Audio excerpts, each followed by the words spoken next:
Hello, lovely podcast people. Today's episode, this episode is another guest interview. So I am interviewed by Steven Cuthbert on his podcast Strength Chat, and it's literally a podcast that has everything. It's got a little bit about me, some career stuff, some wisdom stuff, even a little bit of business stuff, and then we go into all manner of nutrition topics. So yeah, it's a really, really wide-ranging podcast. I really hope you enjoyed it. You enjoy it. Again, if you want to have a look in the show notes at the time point, so you can, if you are short of time. I know lots of you listening listen to the podcast during steps and walks and workouts and whatever. So, as I always get told, the longer the better. And I consistently disappoint with my podcast length. And so here you go. This is a nice long one. That's what she said. I've gone off on one now, haven't I? But talking about normal eating, what is normal eating? It's an interesting one. It's a really interesting terminology, normal eating, and what you think it is. Talking about some rapid fat loss stuff, which I know you guys are always interested in hearing more about. But yeah, I cover lots of different topics here. I hope it's some easy listening and you enjoy it. And without further ado, I will leave you with that podcast. Much love. Hello and welcome back for another Strength Chat podcast. Today I have got a very special guest for you. Today I'm joined by the CEO and founder of the Mac Nutrition Collective. He loves nutrition. He's been educating others about nutrition through his social media and public speaking. He's also an absolutely really cool guy. Today I am joined by the one and only Martin McDonald. How are you doing? I'm good, thank you. Thank you very much for such a nice introduction. I've started saying this much more, but I love just sitting and listening, because you just don't know what people are going to say, what they're going to pick up on. So yeah, thanks for the nice introduction.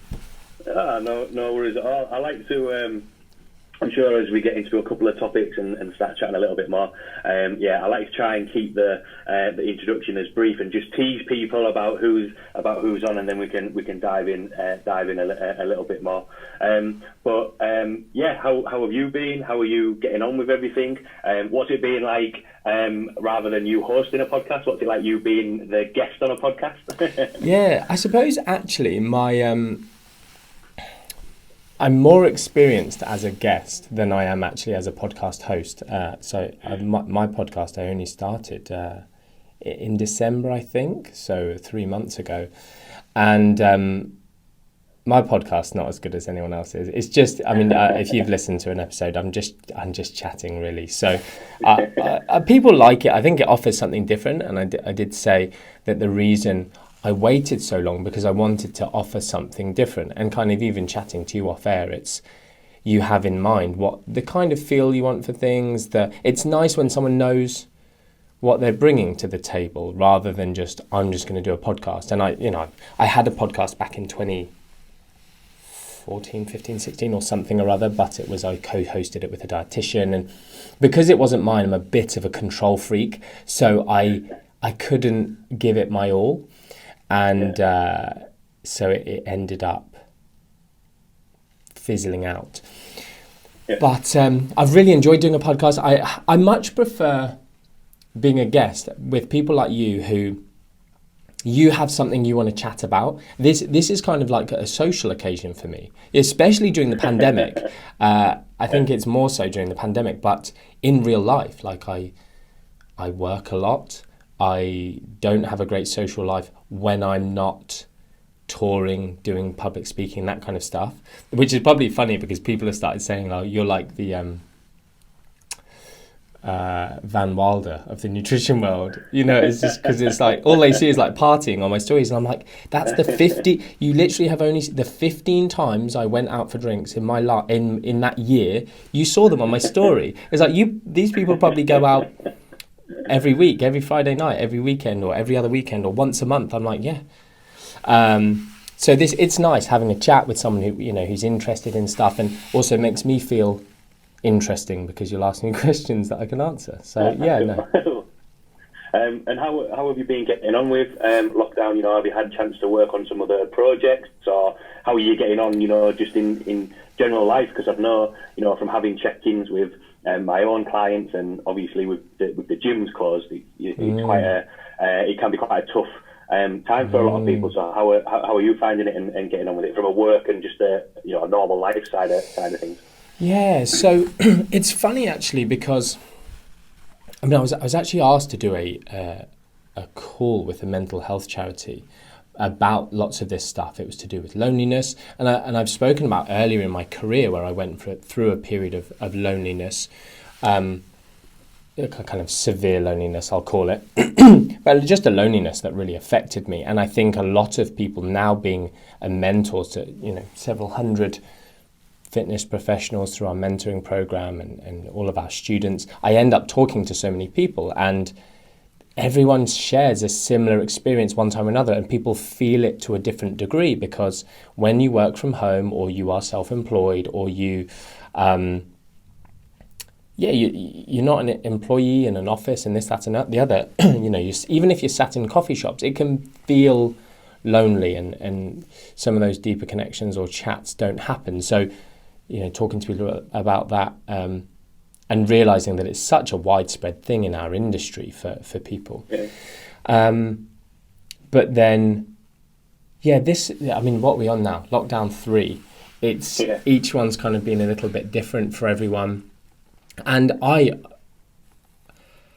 in a very, very fortunate position. My staff team, we literally log on to Zoom in the morning, and we create breakout rooms, and people can go in for their different meetings, and when we're all just working, we just have it muted. But if you are, I try, and I've actually got a really cool interview for some big online news outlet. I can't remember their name, I think they're American, but I'm being interviewed on 5 things to be a great leader during turbulent times, or something like that. They're doing an interview with me, and so it's quite an honor. And so some of the stuff I'm going to be talking about there is like turning up, and I'll try and bring a bit of lightheartedness. I don't know if you've seen in my Instagram stories, but just like play a YouTube video as I log on. Like there's this little one with this toddler, and he's like, "Hi, morning, good morning," and it's just funny, So I'm lucky in that sense that even though people have gone to remote working, we still get to chat, and people are in for filming days to set up. We re-recorded an M&U lecture recently, so Billy was in, who's obviously one of my sort of senior members of staff, but also a really good friend. So he's in setting up the filming room and stuff. So it's good to chat. So I don't know. I'm doing okay. I did a post actually on Instagram saying, there was that point, I think in lockdown 1.0, I was great. I'm an extrovert. I love being around people. I feed off people. Yeah. And I thought, this is going to kill me. And then the first lockdown, I sort of embraced it, and it was really good. But there was a point which I've spoken about to so many people where, and this is an interesting one, because it ties into goal setting and any, health stuff, training programs, nutrition programs. I have some maybe different views to some people about goal setting and how they should and shouldn't be done. But when you don't have an endpoint in sight, so there was a point in the first lockdown where essentially you weren't given a date when this was ending. It was just, we're not changing the rules, you're still on. And there was a nothingness beyond. Mm-hmm. And I'm reading this book. It's the only book I've read in the last 21 years. Man's Search for Meaning. Have you seen me talk about this? Dr. Frankl, he's a psychiatrist, I think, and a concentration camp survivor. He was in Auschwitz, and he literally talks about this, that one of the reasons it's hard for people in that situation, obviously that's mega extreme, but it's the fact that there's no end point. There's no date that you're aiming towards. Like, you need this, essentially a goal in sight. I mean, it's a horrific place to live. Lockdown for some people is genuinely horrific. I'm not saying it's as bad as Auschwitz, but I think it's difficult to, you know, I know what it's like single parenting. I know what it's like having 2 children. I know what it's like not being able to go and socialise with people. Daddy isn't interesting always. I'm a fun dad, but if it's always me, it's flipping boring for them. And it's stressful for me to try and keep them entertained. So imagine that, but not having the stuff that I have access to, being in a small flat, having more than 2 children, etc., etc. But not having that out point. So that was tough. But at the minute, I'm good. So thank you for asking. And then business-wise, it's funny because online businesses, people are like, oh, online's the future. Oh, Martin, you're lucky. It can't have affected your business. And I'm like, I had a second part of a world tour pretty much sold out that I had to cancel. And, you know, I took what I believe to be the ethical decision just to say, look, everyone, I'm refunding everything because we don't know what's happening next.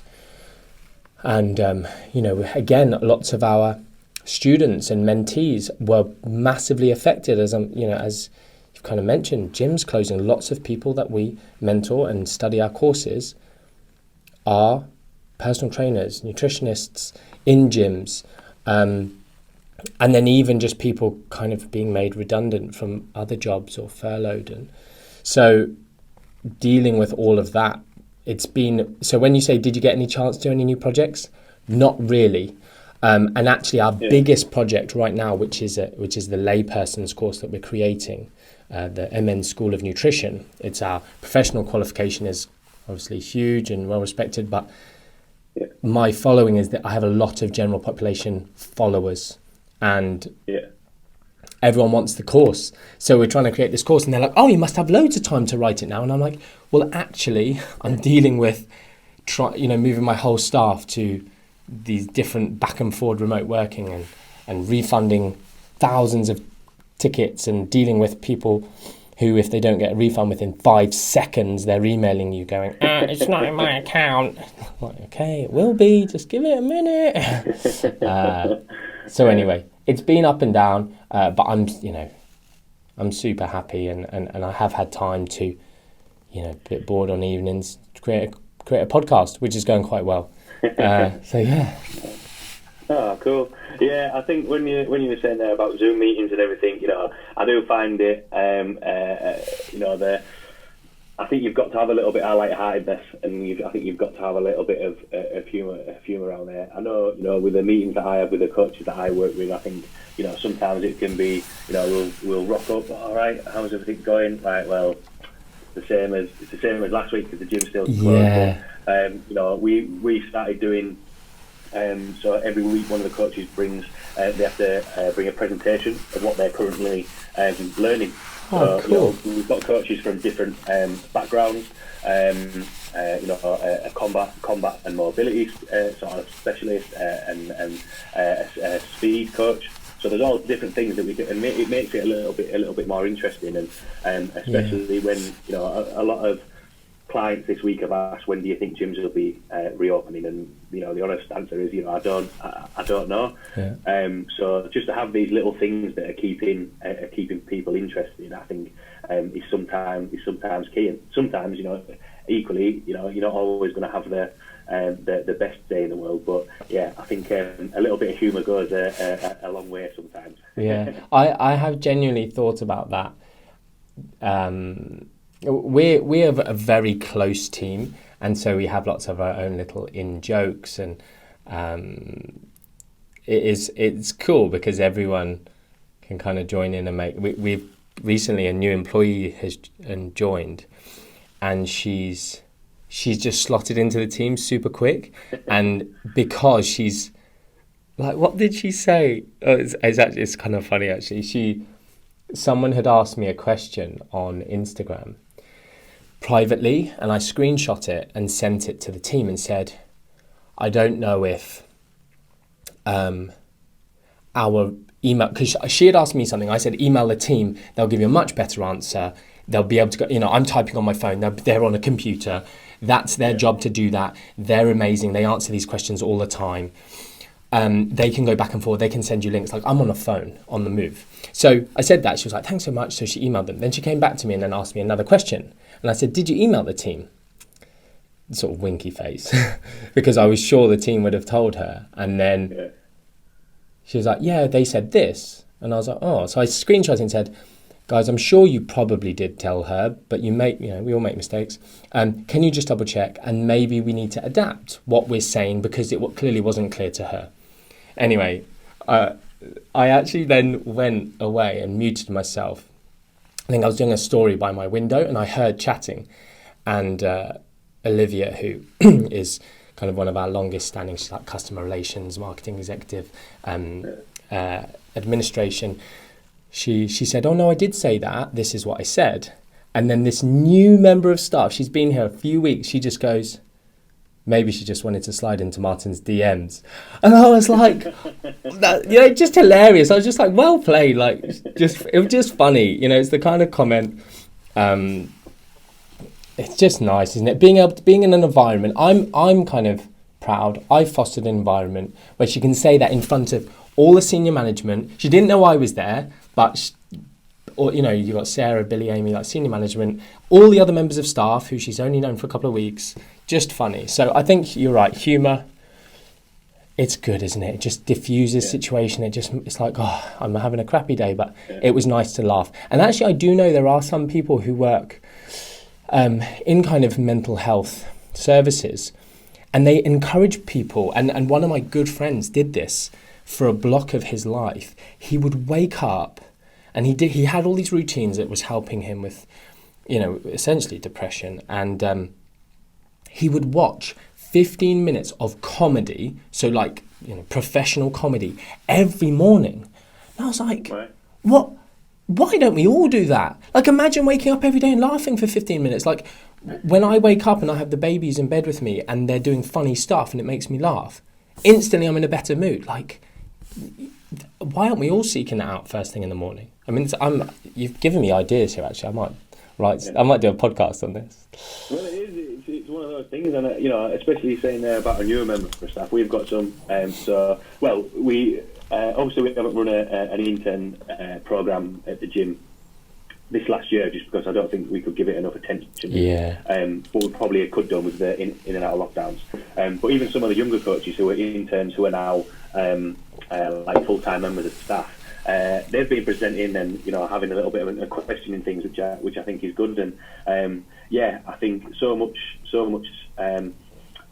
benefit, because that's on a complete tangent. When you talk about health, it isn't just the physical side of things; it is the mental side of things, and as well having a little bit of humour. Like one of the biggest things for me is got a little Westie. And she'll run into the bedroom and jump up, and she's just so excited to see everyone all the time, and it's like that must be awesome on a morning, just to be like, oh my god, I'm here. Life. Definitely, I completely agree with that. With the for everyone listening who might not know your background, obviously you mentioned a couple of the courses and how you sort of built your staff as well. But for anyone listening who might not know, the content that you put out there, your background sort of in nutrition, in coaching, and sort of how you've done, do you want to give a little bit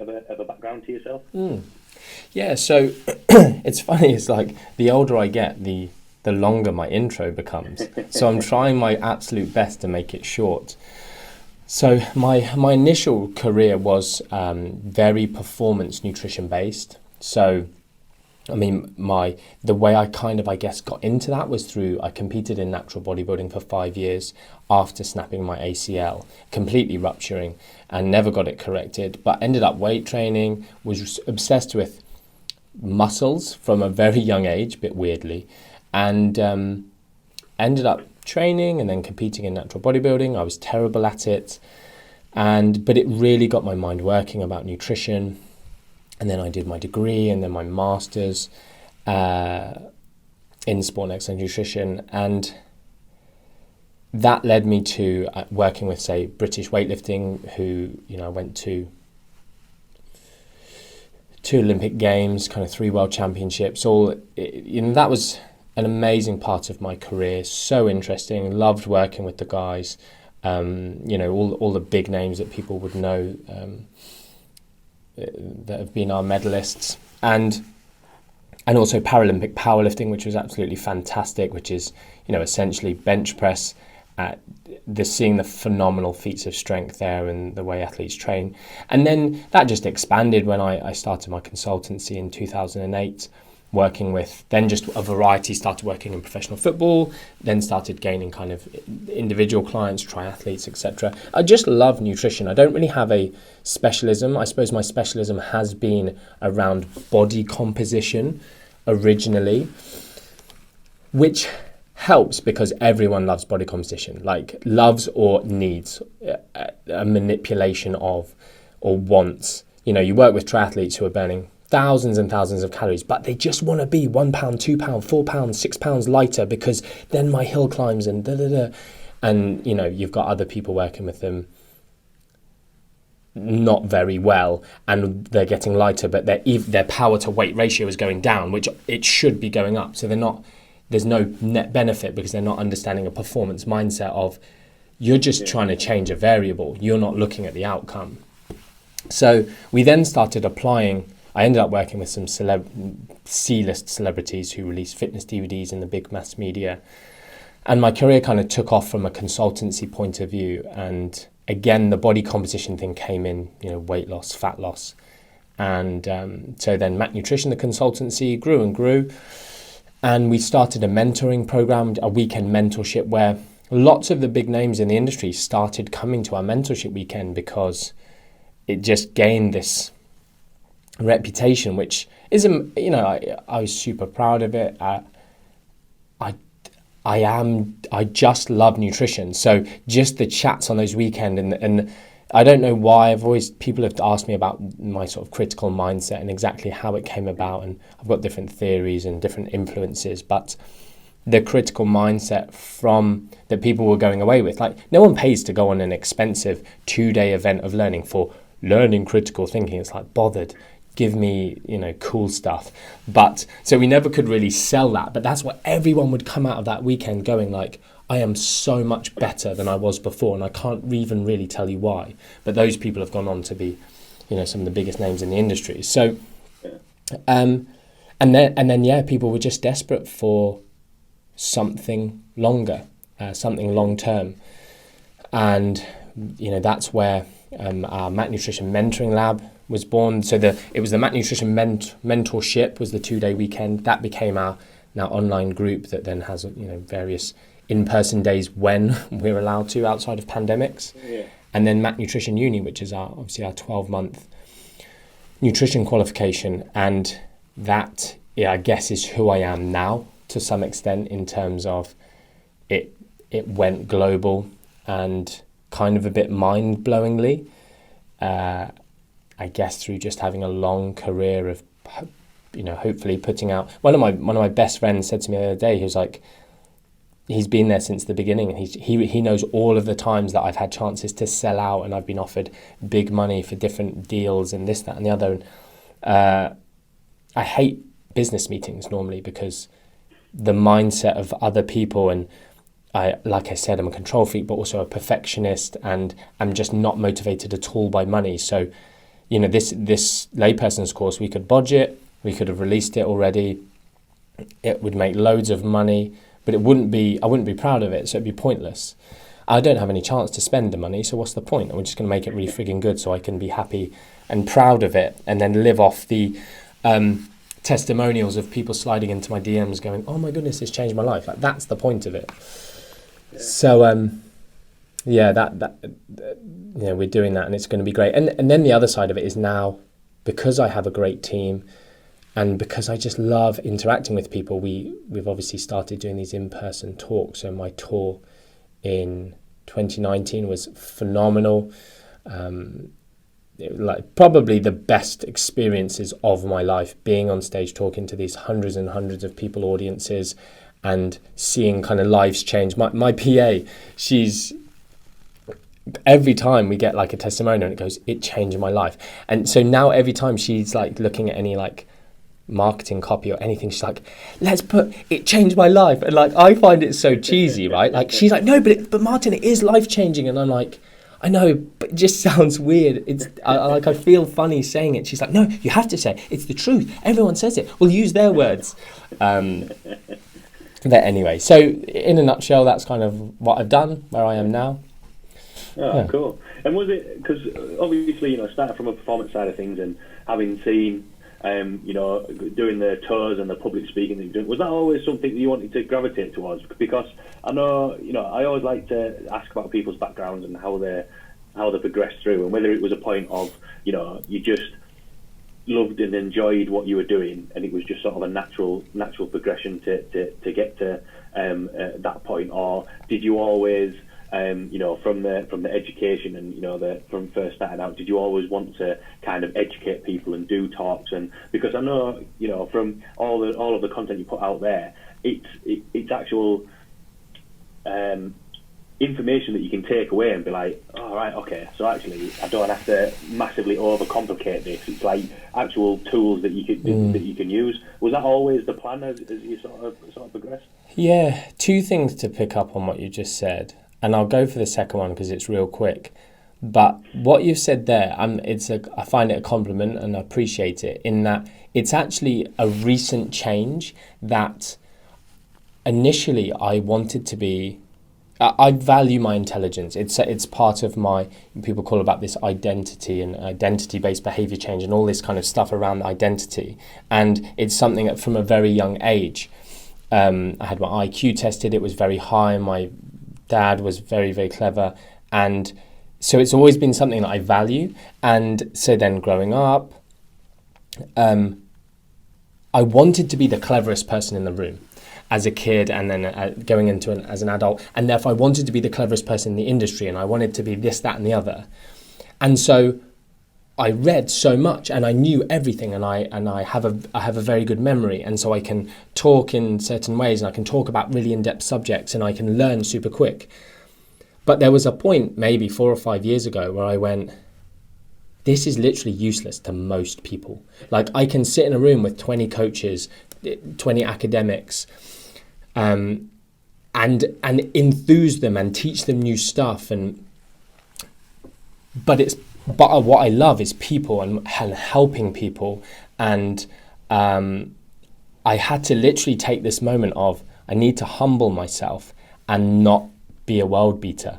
I need to use my skill for teaching and use my skill in public speaking to go, what is actually going to let someone like yourself, but people who aren't even qualified understand it, going all the way back, so that it's actually meaningful and helpful, and they don't need to do a 12-month course to fully get it, and they don't need to pay me to understand it. They just can go to my Instagram, they can go to a one-day talk and just get it and implement it and change. So yeah, I had this thing of talking about the basics, which I know a lot of people still come to me as this, now that I am a industry figure, and I do still battle with putting out the basics, because it's like they know this, and I can do a post and you'll know it, but that post isn't necessarily designed for you. It's designed for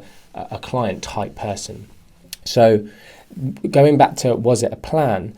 I missed that out in my my background. Is I was a university lecturer, and I actually delivered my first lecture at 21 years of age, only just having finished my degree. Was in the first year of my first postgraduate, and because I didn't actually say that, I did a postgraduate in clinical nutrition later on as well, because of the fact I started working with so many people in the general population, and so many of them had health issues, and I didn't feel comfortable. I was well read, and I wanted to do graduate medicine, but I'm afraid of needles, so I couldn't bring myself to do. I used to watch YouTube videos of people doing like phlebotomy and stuff, and just pass out, and I would then like try and do it again. I could never get over it, and everyone would say to me, "It's different when you're the one doing it," and I was like, "Nah, it's not for me.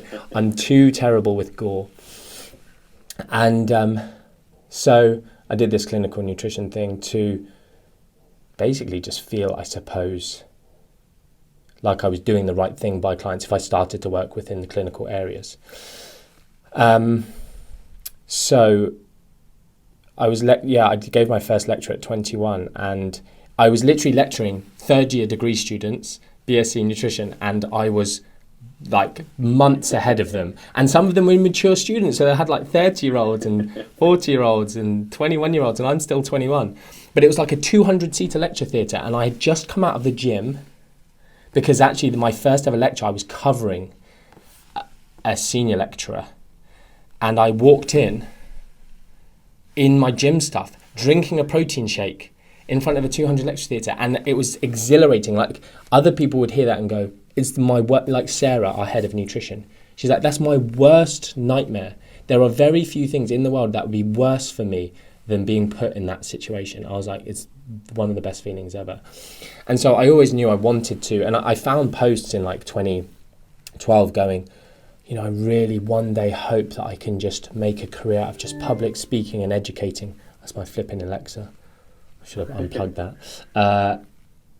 And then my career took me in a totally different direction, to the point where I have a career, I have a business, and as a hobby, I decided to do a world tour of nutrition talks, and then suddenly went, oh my goodness, like, I've done it. I did what I wanted to do. It's amazing. But I'm actually not doing it as a career. I'm doing it in my spare time, on my weekends. And so, that's kind of the story. I never really pushed the agenda, but because I like public speaking and people enjoy hearing me speak, I would do a talk, and then someone goes, will you come do a talk here? Will you come do a talk here? And then I do a podcast, and someone goes, will you come talk at my gym? And then, will you come over here and speak at this conference in Australia? And it just kind of blows up. Yeah. I think that it comes across like that you enjoy, and I think you enjoy speaking in public, because I think there's if that comes across in the crowd, you kind of get bought into it a little bit more, and I think you get a lot more information. And we had a little bit of a chat before we started recording of that's why I wanted this podcast to be called Just a Chat, because you end up getting to because I know on social media and everything like that, you only see sort of one element of it, or one element of the person, whereas actually once you start the conversation flowing, you kind of get a better understanding of who they are, what they want to talk about, what are they passionate about, and how they want to put things across. So cool. So we spoke a little bit there, or you touched on about trying to put the information out there that people would be able to use. And I always kind of like to ask questions that are on topic from what people, or what I've had clients with, or other coaches that have spoken to me about clients that are happening now. And obviously during lockdown, the a lot of conversations are, well, we're not back at normal, so this is an abnormal situation, and that can sometimes relate to people's diet and nutrition as well. But what are your thoughts on what is normal eating? Is it an actual thing? Is there a definition to that? Because normal to me might not be normal to somebody else, and I think sometimes people can get into a little bit of a rut of that and be like, oh well, I'm just going to eat this instead. Then what are kind of your thoughts on that, and what's your sort of definition of it? Yeah, good question. So I've done 2 or 3 posts recently about normal eating, and it's a funny term. So because normal, it's good that you've said normal for one person is different to normal for someone else, and that's really important when we come up with definitions, for instance. And if you're wanting to come up with an overarching definition, you have to therefore make it very broad, non-specific, so that it does hit most people, other than people who would almost categorically be seen as outside of that, i.e. abnormal. So normal eating we have here in the middle, and then we have at the ends of the spectrum different types of abnormal. So we can define eating disorders, and we can define those each, and on that end of the spectrum where people are extremely physically or mentally or socially impacted by their eating. But normal eating, on the other end, is very difficult to define because it looks so different for different people. And then in the middle, we've got disordered eating. So it's slightly abnormal, but it's not an eating disorder and it's not clinical. So I mentioned in one of the posts, Jake Linarden, who he is in Australia and is an amazing fountain of knowledge around eating disorders. And he pointed me towards this paper. And it was a fascinating read that it essentially talked about the diagnosis and treatment of normal eating. And the author even discusses in this paper, and it's like almost like the OG of papers on this topic. And the author literally, and he's so clever, the author, I loved reading the paper, he was like, it's a paradox, the treatment of normal eating. And what he means by that is we have created societal normal is different from potentially physiological normal. So physiological normal, we are animals, mammals, and we have these drivers that we can't necessarily get away from. But through using our intelligence, quote unquote, because maybe some of that intelligence is maybe actually leading us to having eating disorders and mental issues, we try and do something different to the physiological normal. I have an issue with people who talk about physiological normal as though that's the be-all and end-all of normal. So they're basically going... So you've heard this term diet culture, have you? Yeah. So everyone talks about diet culture. We live in a society of diet culture and fat phobia, etc., which I do believe... Well, I don't believe it's true. We have become very, very centered on body weight and body fatness as literally a marker of someone's social status, whether they're a good or bad person, whether they're lazy or they're not, etc., which is completely wrong. And that is an issue, and I really like the movement towards this. But you also then get people, and a lot of people within that circle, basically talking about physiological normal as, yeah, that's what we should do. But then it's a bit like going, okay, well, what is physiological normal really, and how much does it apply to us in a day and age where... Actually, I saw something funny. Someone was like, it's totally abnormal to eat... you wouldn't find a caveman eating something out of a wrapper. And it's like... Sorry, you're typing on a phone, wearing shoes, living in a house with central heating. Like, you're not a caveman. Like, at what point is that normal and that's okay and that's not? It's ridiculous. But likewise, in the physiological sense, we also have physiological urges that as a... What do we call ourselves? Civilized human beings, whether we are or not. But civilized human being, we don't react to every single physiological cue that we get. I get angry sometimes. I want to punch someone in the face. But do I do it? No, because I'm civilized. Likewise, I also am not a violent person, by the way. I've never punched anyone. But I do have a really short temper. And I get angry, but I'm not a fighter. I'm a lover. But anyway, I'm a baby, really. So... But the point is at some point we live in a modern day society with modern day stuff, and our environment is messed up. We have advertising, we have food scientists whose entire job it is to make us eat stuff that probably, if we eat too much of, is not good for our health. So there has to be an interplay. You know what? This is flipping good content here, I've never said this stuff before. I'm just like, this is class. Thanks very much for your question. But there's an interplay of our environment. Actually, we have to use a level of intelligence or higher thinking that is above and beyond just what physiological normal might be. So people are like, well, you want to eat that food, don't restrict yourself. And there are issues with dieting. There are issues with restricting foods. But I have this saying that lots of people are starting to use that I coined, which is, it's your perception of restriction that dictates its impact. And when you demonize something, you're like, I cannot have it, or that's bad, or if I eat that, I'm a bad person. That leads to a set of behaviors which is probably down a slippery slope. But where you make decisions based on an empowered point of view, it can have a different outcome. And I've seen people who are in this anti-diet movement or this anti-diet culture type thing that essentially said any form of calorie restriction or any form of trying to eat in a specific way that maybe a strength athlete or a bodybuilder or a physique athlete or someone who's just trying to change the way they look, not necessarily hating themselves into change, but I want to do this, therefore that's kind of cool, I'm going to try that. It was like dieting or anything like that is a stressful and demanding endeavor, therefore it's unhealthy. And I was like, right. Sorry, so when someone goes, I want to, do a 5K run, I want to, I'm bedbound, I'm an old person and I can't get off from my chair. But do you know what? I'm going to dig deep and I'm going to work with someone and, like the standing and sitting from a seat test that you'll know loads more than me about. I'm going to learn to do this walk. I'm going to do a 5K. I'm going to run a marathon.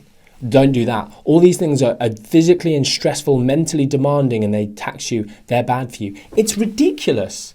Like, you can't say that that's an issue. So just such extreme views coming out.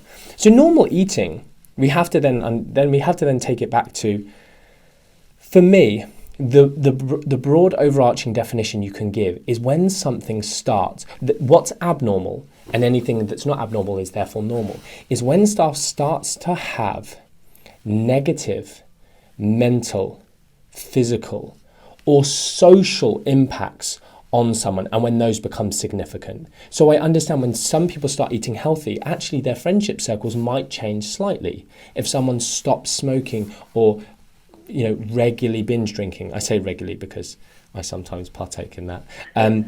But anything, if someone tries to change something about themselves, things that I wouldn't deem hugely helpful, but of course, no judgment on anyone who does these things. But it's a case of, if you change those things, maybe your friendship groups do change and they do affect you socially, but maybe moving you towards a better path for you if someone wants to do that with their life. So one thing I will say on that is people are often very bad at noticing if something's impacting them negatively socially with regards to their eating. So calorie counting is the poster boy of, or poster thing. You've got to be non-gender specific these days, haven't you? Poster person of non-binary of disordered eating, because people start going, calorie counting will give you an eating disorder. It's like, no, it won't. But it is a risk factor that we need to pay attention to. And people going, I haven't got disordered eating. And it's like, okay, cool. Do you want to go to cinema? No. Oh, I'm really anxious. Oh, I don't know if I'll be able to. Can I weigh the popcorn? This, that, and the other. It's like, yeah, you're not normal. And all their friends might see that, but they might not. So as practitioners, often that's our job to be able to spot that and very, very gently start broaching that issue. So normal eating is tricky to fully define it, but I said stuff like eating when you're happy is normal. Eating when you're sad and wanting to eat when you're sad is also normal. People go, oh, you shouldn't eat when you're sad, that's bad. And it's like, well, actually, it's not. We have physiological normal drives in that sense. The problem is if you eat and then you hate yourself for eating and you have guilt over eating and you're eating to punish yourself and you're eating until you're sick or whatever. Those things are things we want to address and change. But normal eating is, eating when you're sad or happy. Both of those things are normal. Eating less on one day and more on another, that's also normal. Again, people going, no, you need to eat consistently. You need to eat 6 meals every day. Or normal is breakfast, lunch and dinner and this, that. No, it's not. Normal is actually when you can just eat. I do think a variety of foods is normal. Some people need to or want to restrict, happy days. But when people start going away from normal, it's when they start, say, demonizing a food. I can't eat this. That becomes abnormal. And that is a very common thing in this day and age for whatever reason. Yeah, definitely. I think, when you're talking about there about food, and the last little bit you mentioned was, I want to eat when I'm happy, I'm eating when I'm sad. And I actually had a conversation with a client about this either this week or last week. If it's someone's birthday, it's sometimes surrounded by food. It's, there's a meal sometimes usually involved in there. Christmas, there's a meal, it's centered around a meal. Like, you're not going to not have a Christmas dinner, or you're not going to go have food around your birthday. It's like that would be, a normal thing to do. It's there to be enjoyed. It's a social occasion. But you don't have to be thinking that, oh well, I'm not going to have any cake on my birthday or anything like that. It's realistically, you're not going to cause as much damage as what probably people think they're doing, because you're probably going to feel worse by not celebrating that and enjoying that sort of event, rather than restricting yourself from there. And when you mentioned about sort of the diet culture or people anti-diet, there's a lot of people that have come to work with coaches or nutritionists, or have done 14 different types of diets in the past. Right. Well, why have you ended up doing so many diets? Do you think there is a culture of people are looking for a diet so that they can attach themselves to be right? This is something normal. This is my normal eating now, and be attached to that, rather than finding something that just works for them. That kind of makes sense. Do you think sometimes people want to attach themselves to that? Oh, right, so I'm doing keto. This is my normal. Well, actually, something else would probably work a little bit better for them. Yeah, 100%. I think belonging is a huge draw to any diet. I want to use the word religion, but diet modality. But it becomes a religion. It becomes a community. And actually, I think that's a really powerful thing to say out loud for people to hear, is convincing someone that their dietary pattern, their modality, or their dietary religion, we can call it in many instances, is not optimal or is not necessary. It may be working, but it may not be necessary. We know the insulin hypothesis has been fairly well debunked, but convincing them to move away from that because maybe their eating's become disordered, or it's affecting them socially, you're actually asking them to give up friendships, or give up being part of a community, or give up a sense of belonging to something.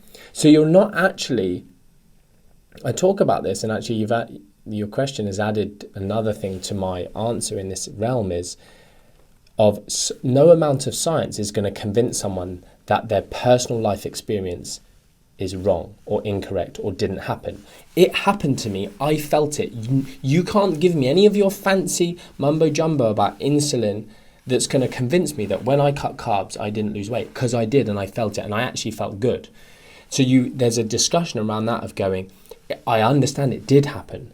I'm just trying to explain to you why it happened, and also that it could happen in these other ways. But you can't out-science someone's life experience, their kind of often religious-esque epiphany about nutrition.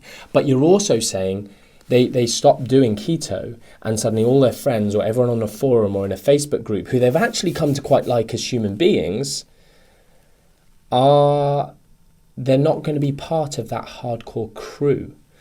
And it's why things like CrossFit take off, and all of this kind of jazz, the paleo movement and that kind of stuff. So there is that sense. The other thing is that you're talking about flexibility and what you said about finding what works for them. And normal eating is defined. So that paper, I think the author's, it's like Polvy or Polivy or something. He literally says a normal diet is one that is flexible and adaptable to situations. And for me, that's why most people fail, is because they don't have that flexibility. So you mentioned, even if people are caveman, oh, how did the caveman eat? Caveman feasted. If they had a kill, I'm saying that like I was there, but as far as I'm told by all of these gurus, they would have a kill. They would find some stuff. Like, you can even find modern day hunter-gatherers and ancestral communities who they find a beehive, and they'll climb trees and they'll just basically gorge on sugar, on the honey. And so, what's normal? Is that normal? Is that abnormal? It's physiological. It's normal. They find this thing. They want to eat it. There's scarcity. We just sadly don't live with as much scarcity as maybe we would be better physically suited to. But so therefore, having a celebration at Christmas or whatever, and being flexible in that and not restricting yourself, probably is arguably very normal to celebrate around with food as a centerpiece. And what we know is, and is fairly consistent, and I want the evidence-based community who are seeing this anti-diet culture and this that-esque area to understand that they need to update their knowledge. And maybe, because I didn't know this in my 20s, I didn't know this when I first started working with people, I didn't have a strong grasp on this, that restrained eaters and dieters will overeat much more than non-dieters when faced with something that is outside of their paradigm, out of their norm, when they're knocked off kilter. And what knocks you off kilter? Life. And I talked about this in my tour in 2019 of life will happen. And very often, I've had so many people now, we're now in 2021, people leaving my tour, and I gave kind of a bit of a script, not a script, but a framework for, if this is you, do not leave my talk and diet. Go and seek counselling or some sort of therapy. And I've had these people who have gone and got the therapy, done what I said, and even then worked with their therapist. I've got one person, I actually want to do a podcast with her because she's such a success, and her therapist is an absolute boss. And I hope that I'll get to find out who that therapist is one day and sort of talk to her and thank her and maybe chat to her about what she did, because it's exactly what I would do, which sounds a bit self-serving, but she didn't want this woman to diet. She said, no, we've fixed you a bit, but you're just going to undo it. And this woman said, well, I'm going to, but I would like you to help me on that journey and do it right, and not and also hold me accountable if I fall back into bad habits. And she's like 50 kilos down, and it's like unbelievable. But I'm so proud of her that she actually listened to me. Do not flip in diet. Go and seek this area. So we know that life will happen, stress will happen. I think even in the Polvey paper he talks about intoxication. Like someone has a beer, someone has a glass of wine, and that's me. I am going to eat significantly more calories than someone who wasn't dieting. I'm stressed, I'm going to eat significantly more calories than someone's not dieting, etc., etc. So I've tried to talk about binge eating a great deal, because if someone has binging tendencies or episodes, they literally can undermine weeks of what they would term positive work. And I will hold my hands up and embarrassingly say that I have said words to the extent of, you had a bit of a binge this weekend. Okay, well, no worries. Let's just get back on the wagon and just, I'll encourage you a bit more. Let's just try not to do that this week, whatever. And I think if people are honest with themselves, I would guess 97% of coaches over the age of 18 who have worked with people have probably said something similar. And they're not saying it horribly. They're not saying it.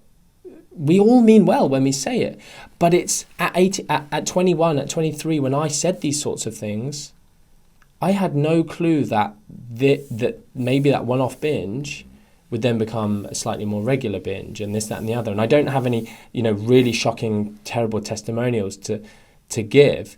But I would find it harder to talk about them if I did. But where someone went into a disordered eating pattern, an eating disorder, but I was disordered eating 100% from my bodybuilding career, which I've spoken about plenty of times. But it's this binging thing of, you can undermine so much, and therefore it's not just. With regards to your question, when you sent it to me on email about one of them, I didn't really know what I was going to say, but I literally just wrote down, people think try harder, not smarter. They think they need more of a plan and be more strict. And that's often what people do not need. They don't need a plan. They don't need to be more strict. They don't need to try harder. They need to be reflective. Why didn't previous stuff work? And what needs to change for this actually to be something that might be a bit more consistent and would actually work this time?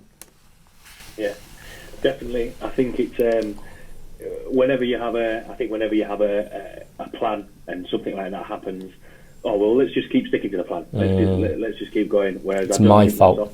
Yes.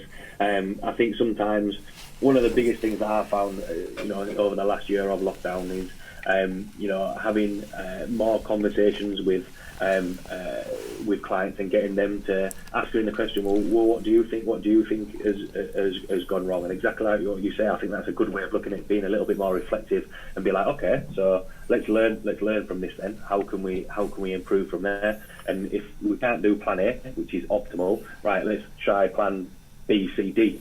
Let's just give these a go, and then everything can be a little bit scalable. I think there is. I know a lot of clients that I work with like having that structure and that plan in place, and I think sometimes you have to say, look, this can be adjustable. It's just this way or no way at all. But yeah, I think that was a good way of looking at it, being a little bit more reflective rather than being, actually it's gonna spiral out to do more episodes later down the line. One of the things when we're talking about food is that and nutrition is that sometimes people think that they need to start something fresh completely, and just everything they're doing now must be bad because I've seen this diet or I've seen this and I must be doing this. How do you kind of put it across with clients or people that you work with or in your talks of looking for areas of opportunity that you can actually build on? So not throwing everything out of the kitchen sink. What are you currently doing now, and how can we improve on that? Because I think sometimes that's where people struggle in a starting point of, I feel overweight, so therefore I need to start something new. Whereas actually, what are you currently doing? How can we get you progressing? That kind of makes sense. Yeah, and what you just said there, it doesn't. What's popped into my head doesn't fully relate, but I'm just going to say it to begin with because it's something interesting for people. Is people talk? There's this term habit stacking. Have you heard of habit stacking? Yeah, that's Atomic Habits. Is that? Yeah. James Clear talks about that. Yeah, I didn't know it was him that it originated from. Just everyone's talking about habit stacking, and exactly that of. And in fact, I think when I first heard it was Dr. Rob Young. But anyway, the point being, it isn't habit stacking I'm talking about, but people already have a structure of their life which clearly they've fallen into through many data points, instances, lifestyle things that have led them to having these habits, whatever they may be. Skipping breakfast, not skipping breakfast, having this set number of meals, eating at these times of day. Clearly what they're currently doing is how they naturally fall.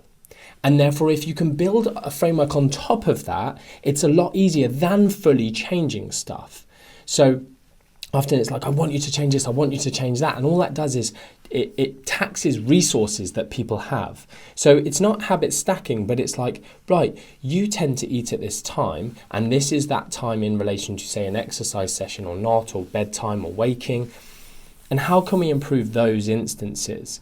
And so often, like in research, it brings me to like papers like, I can't remember the author. It's an old paper. It's not an author that anyone would have heard of, I doubt, because I can't remember his name.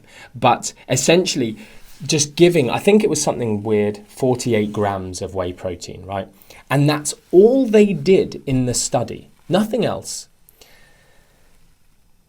And so not like started an exercise program, not started eating better. Like they literally were looking at almost like this intervention of giving this. But what that did was changed big marker endpoints, changed body composition, changed 24-hour energy intake. There's no download MyFitnessPal, start meal prepping, buy some Tupperware, blah, blah, blah. Just drink this chocolate milkshake and do nothing else. Like my whey protein is choc nut flavored, and I've been drinking it for, people go, oh, protein shakes, they're bad or this, that. It's like Little Miss Muffet's not a tough curds and whey. Like she was having it. She wasn't a part of diet culture. She wasn't flipping dying of heart disease. She wasn't whatever, right? She was just chilling on her tuffet, drinking, having some curds and whey. But hers probably tasted rank. Mine tastes of choc nut. It's delightful, right? My babies love it. Like I try not to give it to them because I'm like, it's mine. Get off. Get your own. Buy your own. Do some chores. I'll give you some money to buy some. This is expensive. But I'll pour some in their cups. They flip and love it. It tastes great. So saying to someone, again, people see nutrition as restriction. And I still remember, and this is something, I'm proud of very, very little in my early career, if I'm frank. But no, not really. But it's just like, you say some dumb stuff, don't you? But one of the things I said is focus on what you can do, not what you shouldn't do.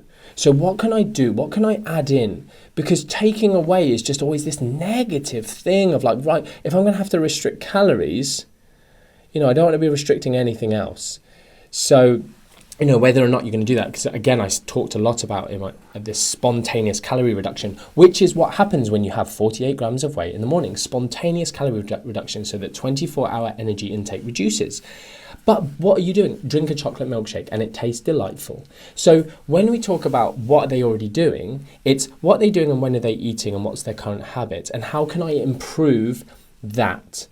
Can I just go, do you like these foods? Yeah, I like that food. Why don't you eat it? I don't know, I've just never thought to. Cool, add in some of this. I'd never thought of that. That's an amazing idea. One thing that people started calling me the legume guy at one point, and it's not sexy. I don't want to be the legume guy, right? So please don't call me it. But I just banging on about legumes because for me, it's such a part of the Western diet. That's a dirty term in nutrition science, traditional Western diet, because it's just crap. But legumes, we don't consume enough of them. And therefore, how can legumes are nice if you have them prepared in a certain way. Like I literally bought some yesterday because I thought I haven't been eating enough legumes. And it's like what was it? Sainsbury's or Tesco something. I can't remember what shop I was in, but it was like a 5-bean mix. And it's essentially baked beans, Heinz baked beans, but a cheaper version. And it's got lots of different legumes, 5 different beans. And seeking out those things, because what we now are starting to understand about gut health, it's an area that's just only going to explode. But it's one of those areas. We know that they're satiating. We know they contain different fibers that are promoting this gut diversity, for instance, which then might have this gut-brain axis impact that impacts all sorts of things, our mental health, our appetite, which, just is wide-ranging, our metabolic health. And so what can you do? Right, do you like legumes? No, I don't. Okay, let's look at some other foods that you can have that aren't going to massively change stuff. People focus on dumb things like, you shouldn't be having rice. It's like, man, rice is the least of your issues. I'm eating too much potato. It's the least of your issues. And even government guidelines and dietetic guidelines are ridiculous. Eat less of this. What impact's that going to have on me? Virtually nothing. Well, that's a load of effort. No, don't do that. Don't try and make someone healthy don't add some salt to your food. Ridiculous. Maybe let's try and tackle something bigger, like the fact that you're eating McDonald's for 2 of your meals a day. Can we maybe look at a better option for McDonald's? Or ideally, can we look at a meal prep company? Or can we, I don't know, be crazy and prep some food ourselves? There's so much stuff that you can have these big wins, but people just go, right, I am doing carnivore, keto, or any of the, the diet clubs, which don't foster empowered mentalities because they want you to fail to make them money. Or they don't want you to fail, but they're not going to give you the keys to do it yourself because they are 100% about profit. So, I don't know if you saw it, but the ex-Weight Watchers CEO said on, I think it was maybe BBC Panorama, he literally went, we know people fail. It's the business model. And he's like about 85 years old now. And he basically doesn't give a what he says, and he just said it, and it's like, wow, he's just admitted it, and the NHS is funding people to go on this. It's disgusting, really. Yeah. Yeah, I think you said there, looking at maybe addressing some big rocks, and then you mentioned, oh, well, I want to do a carnivore diet. I think people are looking at the end product and working their way down, rather than actually, right, what are the big rocks that we can hit off here? And it seems to be, I lie in bed sort of having the phrase going around my head. I think I said it that many times. Just low hanging fruit, just the things that, you can pick off that easily. And we chatted a little bit out at the start as though, we talk about the basics and telling people, these are what we want to do, and it's nothing like what you mentioned there. Right, you're having McDonald's for two meals of your day. Can we have an alternative? Can we have a meal prep? And there's people can pick up the meals from the gym, and had the conversation of, all right, well, I'm really, really busy, so I end up just grabbing a sandwich or ordering something off Deliveroo. Right, well, what about if you have this meal? It's got a protein, a veggie, a little bit of carb in. You can get extra protein if you want, or play around with it. That's something a little bit easier there, and it's taken out that thought process of, oh, right, well, I need to think about having this, or just having, like, can we drink a little bit? Can we drink a little bit more water? Can we work on things? It doesn't always have to be something. Drinking, I don't know, beetroot juice with a hint of lettuce extract or something like that. That's got to be like this crazy thing that actually sometimes we can just start from here, and then you can progress and change things up from there. And that kind of goes on to the sort of the next question that I wanted to ask about is, when it comes to actual, and you mentioned about normal eating being different ends of the spectrum. There's could be under eating or binge eating at either end. But also when people, because you mentioned about a lot of people are sort of fascinated about body composition, wanting to lose weight, and there's kind of a room of thought that you need to do a sustainable fat loss, slow and steady, which a lot of people have done. But also there's the other side of it that people will say, no, well, we can drop a lot of weight, and that's still not a negative thing. And I think people are kind of still sort of stuck in both camps of, well, what is good, especially when they're looking to drop weight. Do you just kind of want to chat about both, and why it's always necessarily a bad thing if we are dropping weight? Because the worst thing would be, just touching on that, is if people are dropping weight, is if they gain that weight back afterwards. I think it's maintaining that weight when they've dropped that. Do you want to give sort of your thoughts on that? Yeah. So I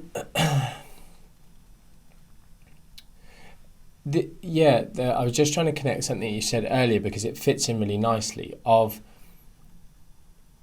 I think one reason that people often want a set plan is because their mental resources are taxed to the point where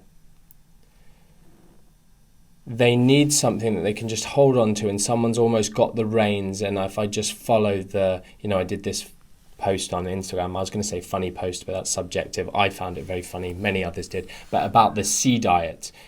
Any food that begins with C, you can't eat it, which is most diets are similar. They just make some random rule that's going to make you have to not eat certain foods, which puts you in a calorie deficit. But they don't, and that's, if you don't have the mental capacity, emotional capacity to take a step back and look at which parts of your life can you adapt and construct a new framework to move forward, and you have to just jump in all in, right, get rid of everything out of my cupboards, only put these shakes in there, and this is my new life. It's like you will 100% fail. Whether it's now or whether you'll get results and then fail and gain it back, you will categorically. And someone will call me out for this and go, I'm 12 months post, herbicide diet, and it's like, cool, come back in 2 years, come back in 3. You're not like, and if you do succeed, absolutely fantastic, brilliant, you're an anomaly, but you won't. But if you do, you're an anomaly, but you won't. You definitely won't. Anyway, let me carry on. It's this thing of, okay, are you in a place where you are in control of your habits and your environment and this, that, and the other. If you are currently going through a breakup and you are mentally stressed and you're sad and you're crying and this, that, and the other, don't start a diet because it's just going to tax you further. Unless you're, going through a breakup and you're crying and you're like, I want to do this and I've got loads of spare time now and I'm going to spend loads of time reading and educating and being reflective and listening to evidence-based practice. Fine, great. But if you are mentally taxed and you're just like, oh, I hate myself, I hate this situation, whatever. Or if you're going through a stressful period, you're going through a pandemic and you're not coping well. Some people have flipping coped amazingly. My best friend was like, I don't know what the fuss is about. I'm fine. I was like, yeah, you're not normal. I'm like, and the good thing, the reason I like him, the reason we're such good friends is because he said, I've had the realization that actually the way it's impacted me isn't the way it's impacted many others, and therefore I'm fine. And I'm sitting there going, I don't really get the fuss. And he's like, I do get the fuss, actually. It's just not the fuss for me. I'm fine. But, going through a pandemic, do they want to do this? So moving on to what you've said there is, once you've got control, once you are able to start something and form some habits that look like the way you want to live long term. I have obviously recently been doing some aggressive diets, or, I've done a couple of aggressive diets, but over the last, whatever it's been, 3 years, 4 years, I first started talking about aggressive diets in 2015 when I was challenged to speak to a very large audience of very good evidence-based, or mostly evidence-based personal trainers, nutritionists. And when I speak, I put my all into speaking. My worst nightmare is someone leaving my talks and going, I learned nothing, or I wasn't interested, or you've just told me the exact same thing that I already knew. So, and I there's always something I can probably educate people on, even if it's just a snippet. And one thing that I saw, so I kind of studied this group of individuals online and saw that they were very, very anti anything other than slow weight loss, fat loss. Right. And zealot, anything other than slow is bad. And you can understand the echo chamber. Every time I talk about increasing calorie deficit above 500, 1,000 calorie deficit, a 1,500 calorie deficit, a 2,000 calorie deficit, people go mad. And I'm like, why not? And like, well, because they'll regain their weight. And I'm like, okay, cool. Based on what? Well, everyone knows. And as soon as it's like, oh, everyone knows. No, everyone knows. Everyone knows what? Find me a paper that shows it. Oh, I can't. Exactly. And the problem is like we see these crappy shake diets and whatever else you want to call it, and we think all rapid fat loss protocols look like that and have the same outcomes and the lack of behavior change and whatever.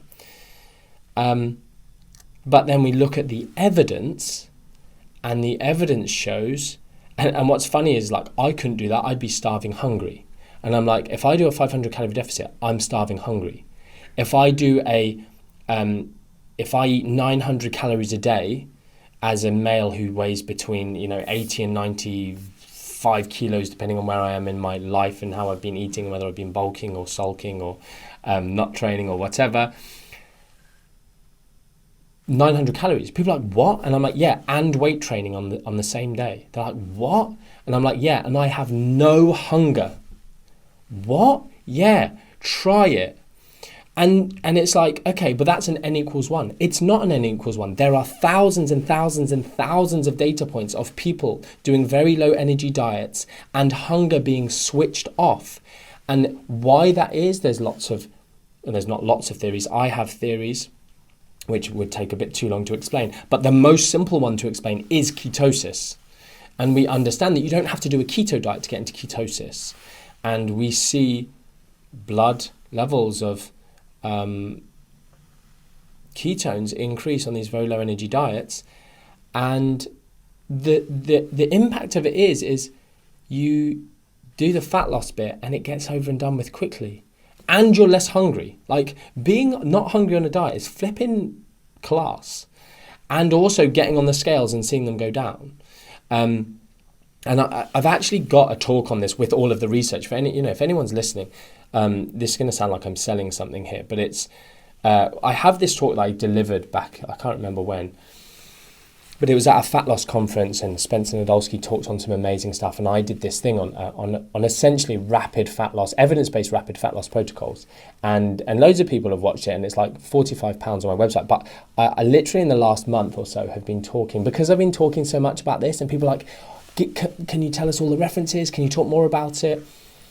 And I've spoken for free about it on different podcasts, but I have this talk with slides and everything, and but it's like 45 quid. And I've just been thinking, I don't know if you saw, but I sold my PCOS lecture, which again is like a really good piece of work, which was £45 for a charity thing. And I've been thinking whether or not it would be a charity thing, or just, give it away for £10, my talk, just like a nominal fee, which is, because I feel like if I give it away for free, people just go, nah, it's worthless. Yeah. And I'm like, no, loads of people have spent 45 quid on my PCOS talk, and it changed their lives, and it's amazing. And people are like, I would have bought it 10 times over what it's done. So then when you go, okay, well, it's a tenner, people are like, okay, cool, I'm still paying. They actually bother to listen. Like, I bet if people listen to loads of your podcasts, they'd learn loads, but it's like, oh, it's free, it can't be that good. I hate that mentality. I'm probably the same myself. But unfortunately, you do. Lots of stuff online that's free is rubbish. Lots of the stuff I get on in the business world, in the marketing world, come to my free webinar. It's flipping rubbish, because they are all about business and money rather than health and helping people. But anyway, so this rapid fat loss stuff, I obviously can't go into the details that some people, they hear it and it blows their mind. But maybe I'll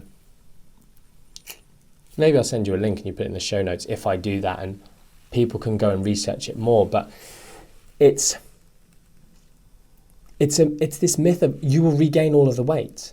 It doesn't work like that. I even see people going, you'll lose muscle. Not necessarily the case. I think with people who are athletes or already very lean, or are more interested in their strength and their performance, you do have to be careful, because for me it's like, you need to drop training volume. You need to actually not push into any form of overreaching realm. You're really just ticking over, but you get the fat loss done really quick, and you can still lift 5 rep max stuff, and maybe you're definitely not PBing, but it doesn't impact you that much. You have your flipping can of Monster, or your pre-workout, whatever, do your normal routine, and you bunch calories around that kind of session. But we're not doing the Tour de France here. We're not running marathons. We're lifting weights, and it doesn't require that much glucose, glycogen, energy really to do our sessions if you're in that realm. CrossFitters, don't do it, it's silly. Use your flipping CrossFit to get the body fat down, not a very low energy diet. But have I answered your question? Sorry, I sort of just rambled a bit. Yeah, I think with that, when you're saying there that people can do a low calorie or an aggressive deficit, I think as soon as, for me, when everyone ends up, and I said it in the start of the question, there is that thought process that you're going to be in a calorie deficit, and you're going to lose weight. But if you do it too quickly, then you're going to rebound a little bit. And as soon as you say, because there's a calorie deficit, so a couple of calories lower, that's all right. Yeah. Whereas when you say, right, okay, how much time? Because you mentioned it there, if you're going to start a diet, you don't need to do it when things are really stressful, or if you can't commit to it. How long can you commit to it for? Okay, 4 weeks. Right, now we're going to do an aggressive calorie deficit. An aggressive calorie deficit? I think that sometimes people can get a little bit carried away from it, but it's how, like with anything, I think it's how you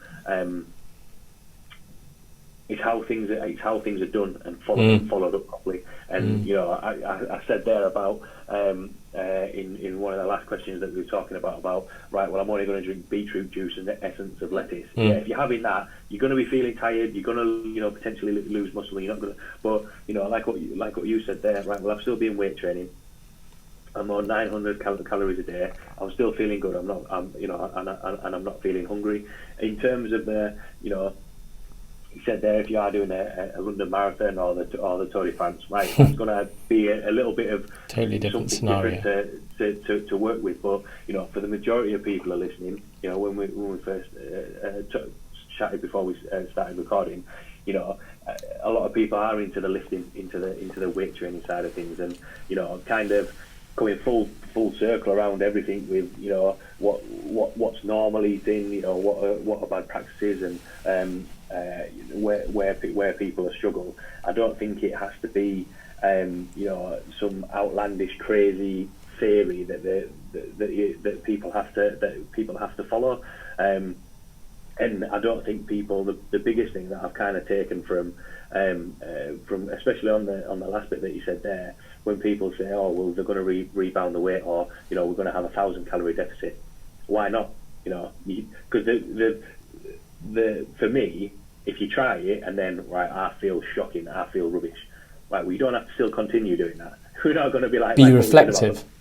Yeah, it doesn't have to be, oh no, we've still got 8 weeks left of this, so buckle in. This is going to be where it's going to, which, you know, as soon as you got back to me, I was kind of looking forward to, you know, picking your brains and having these conversations, because I'm not the, you know, my area is the powerlifting, the strength training, the muscle building. However, especially over the course of the last year, we've spoken about the habits and goal setting, and the focus has shifted a little bit, because, you know, I'm not tracking people's deadlifts or squats or how much volume of training they're doing. A lot of it is their nutrition, their habits, how they're feeling, you know, what's heading in the right direction. And I think, you know, it's a good string to your bow to have that as a coach. And you know, you mentioned it there, that, you know, these tools that you're giving out there is enough for people to understand, especially, you know, for the majority of the general population to be like, okay, so actually I'm not doing something, you know, crazy wrong, and I'm, you know, this is normal. I can still work from this, because I think there are still quite a lot of myths around there, and sometimes people are sometimes a little bit confused about things, which leads it to the final question, which I like to ask. From everything that we've chatted about there, and for everyone listening, what would be your take-home points or words of wisdom? Oh, wow, goodness. Put me on the spot. Okay.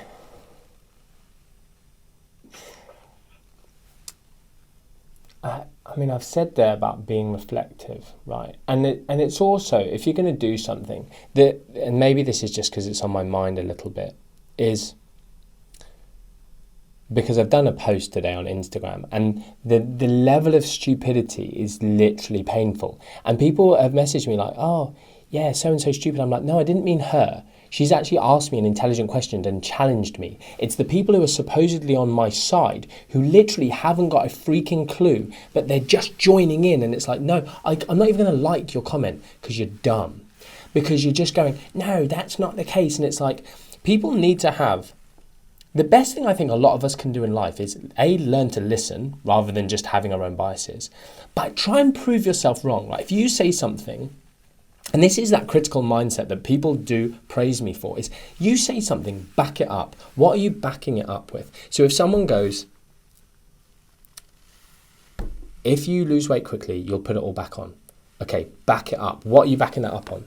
And the thing you can't do is use N=1 experiences, because that doesn't matter. Like, there are people on this planet who go, I have seen aliens, I have seen whatever, Jesus in my toast, I have seen whatever, the world is flat. They don't count. No individual counts. Science really is the only thing that counts. If you want to talk about faith stuff, fine, you can go and just go like, I believe the earth is flat. Cool, happy days, you know. But if we're going to have a discussion, try and prove yourself wrong. Okay, right, I think that happens. Why do I think that would happen? Well, I think rapid dieting crashes your metabolism. Brilliant, good theory. Go and find studies. Okay, oh look, the studies have been done. They don't crash your metabolism. Right, I was wrong on that. Fantastic. You lose loads of muscle. Oh my goodness, doesn't seem to happen. Fantastic. You store more fat afterwards. Oh my goodness, doesn't seem to happen. Etc., etc. Then coming back to that understanding of, well, why have I observed this happening? Oh, people are binging. Right, it causes you to binge. Let me go and find research on that. Oh no, that doesn't seem to happen. Why does it happen? The perception of restriction. So then it's like, well, how can I undermine that? By doing a flexible, aggressive diet. And that's why I've done lots of my podcasts. And if people do want to learn more, obviously, hop over to my podcast. I've done several episodes. I'm trying to build this stuff up because no one's putting out content on this in the fitness world. But understanding that what I talk about, these multiphasic and multifaceted diets, so that you go in and then you have a social occasion, we come out, we go back to maintenance, whatever, and it's that thing of being reflective. So I'm going to question myself and I'm going to be reflective. Right, I've done a day of it. Actually, let me just double check this. I told you it didn't work. Straight away, arrogance, you're not going to learn. Like, if you don't want to learn, don't even bother. Don't even enter the conversation. Oh, look, Martin spoke on his podcast. A day isn't long enough to get these reductions in hunger. And this is often why I start my aggressive diets with a 24, 36 hour fast, because I start the day of 900 and I'm like, happy days. I even said to Sarah, our head of nutrition, I actually think I could tell the point where I got into ketosis or whatever happens with it, because it was the hardest fast I've ever done. I've only ever done 3 or 4 in my whole life, and it's only one day. But this was the hardest one for some reason. I don't know if it was because of my habits that day or the situation I was in, I just don't know. But I literally hit this point where I was like, oh, yeah, hunger has literally gone, and it never came back. And so being reflective and understanding that, other times it might take you 1 or 2 or 3 days for that to happen. So my take home is like, get educated, get over yourself, learn to listen. You can learn something from anyone, whether they're more intelligent or less intelligent than you, whether they know more than you or less than you. You can learn from their mistakes. Be reflective. And honestly, my self-serving answer to that, which I'm going to take from Billy, because he said, when people ask you similar questions, I think like Danny Lennon has asked me probably 4 times when I've been on his podcast, what thing can you make your life better? And Billy just goes, why don't you just go listen to my podcast? Because I sort of feel like that. It's like, well, if you want to learn about nutrition, I'm relatively good at nutrition and it's free. Go and listen to it. If you genuinely want to change your life, go and listen to my podcast. So those are my kind of things. Be reflective, have a critical mindset, try and prove yourself wrong. And go and listen to my podcast. Absolutely. I kind of felt like, we could have gone down rabbit holes and a lot of different things there. Really, really enjoyed chatting with you. Thanks very much. I really enjoyed it.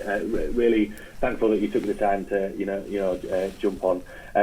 For everyone, and I think that that was some great words of wisdom to finish off on there. But for everyone listening who might want to see your content, go to check out your podcast, see your courses, or just see the work that you do. Where can people find you and see your podcast and the content that you're putting out there? Yeah, so my website's martin-macdonald.com, MAC, not the same as McDonald's, pet hate of mine.